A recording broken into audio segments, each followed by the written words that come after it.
Subscribe کیجیے ہمارے channel نور رضا کو اور بیل آئیکن کو پریس کیجیے جس سے آپ کو ہماری نیو ویڈیو کی نوٹیفیکیشن ملتی رہے۔ بزرگوں نے فرمایا کہ جو زنا کرتے ہیں اللہ ان کی نسلوں میں لنگڑی، لولی، اندھی اور عیبی اولاد پیدا کرتا ہے تاکہ انہیں دیکھ دیکھ کر بار بار صدمہ ان کا تازہ ہو، لمحوں کے گناہوں نے صدیوں کی سزا پائے۔ اس کا مطلب یہ نہیں کہ جس کے گھر میں عیبی اولاد دیکھو اس پہ شک کرنے لگو کہ یہ زانی، ایسا نہیں۔ 95% لوگوں کے یہاں زنا کی وجہ سے عیبی اولاد پیدا ہوتی ہے اور 5% لوگوں کے یہاں اللہ ان کو کسی امتحان اور آزمائش کی وجہ سے ولی بنانے کے لیے، مرتبے بلند کرنے کے لیے 5% لوگ ہوتے ہیں، مگر وہ بہت کم ہوتے ہیں۔ زنا کرنے والوں کے لیے حدیث پاک میں آیا ہے، اللہ کے رسول علیہ السلام فرماتے ہیں پوری امت کو جتنا عذاب ہوگا، غور سے سن، پوری امت کو جتنا عذاب ہوگا اس کا نصف اس ظالم کو عذاب ہوگا جو شادی شدہ عورتوں سے زنا کرتا تھا۔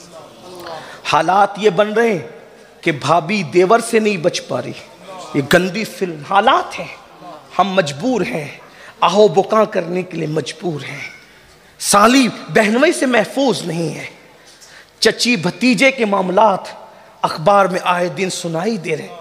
اب تو یہ ہے سوتیلی مائیں محفوظ نہیں ہیں، ساس بہن جو وہ داماد سے محفوظ، سسر سے بہو محفوظ نہیں، وجہ گندگی، بے پردگی، زنا کی فلمیں، اور اسی کے ساتھ ساتھ جو مرد کے ساتھ بدی کر رہا ہے، یہ تو اتنا گندا فعل ہے۔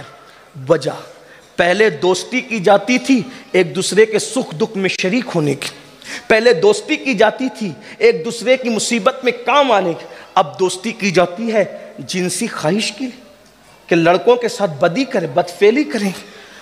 دو مقام ایسے آتے ہیں جب اللہ کا عرش کانپتا ہے، دو مقام، تو چھوٹا سا طالب علم اور کوئی مقام بھی آتا ہوگا لیکن میرے علم میں دو مقام، اللہ کرے اور مجھے اللہ توفیق دے میں علم حاصل کروں تو اور بھی مقام تلاش ہو سکتے، لیکن فی الحال دو مقام حدیث میں، دو مقام کا ذکر ہے۔ اللہ کا عرش کانپنے لگتا ہے، خدا کے عرش پہ کپ کپی طاری ہو جاتی، دو مرتبہ۔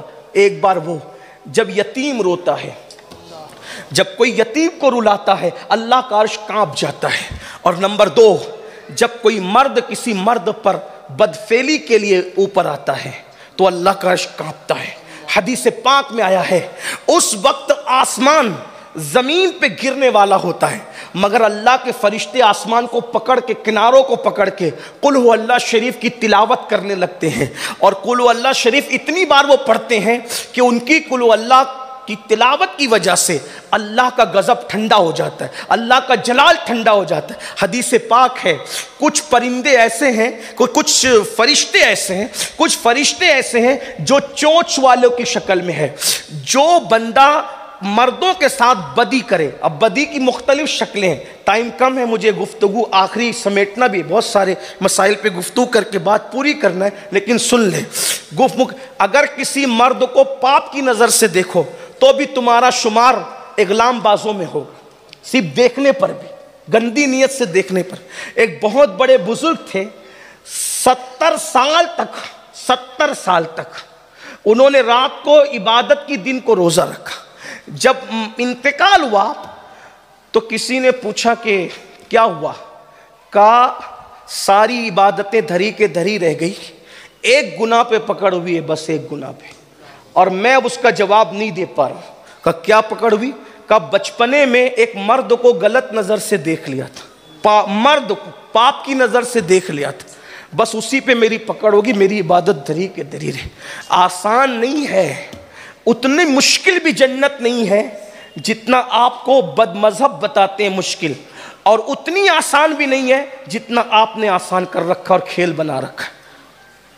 جنت دونوں کے درمیان ہے، نہ اتنی مشکل جو بد مذہب کہہ رہے ہیں، نہ اتنی آسان جو آپ کہہ رہے ہیں، بلکہ حقیقت ہے میرے امام کہتے ہیں وہ تو نہایت سستا سودا بیچ رہے ہیں جنت کا، ہم مفلس کیا مول چکائے اپنا ہاتھ ہی خالی۔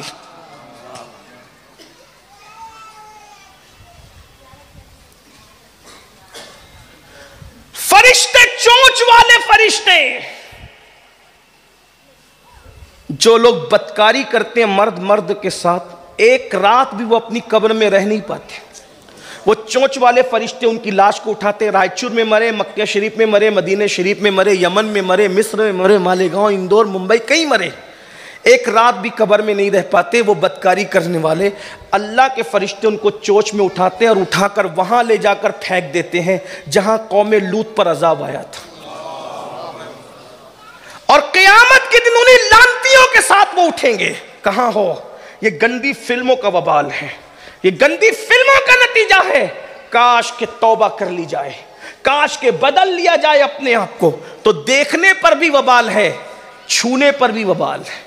گندی نیت سے کسی سے مصافحہ کیا، معانقہ کیا لڑکوں سے، اس پہ بھی وبال. بہت تفصیلات ہیں اس میں. اور جو آخری اسٹیپ ہے لا الہ الا اللہ استغفر اللہ والعیاذ باللہ، وہ جو گندگی ہے وہ تو کتے بھی نہیں کرتے.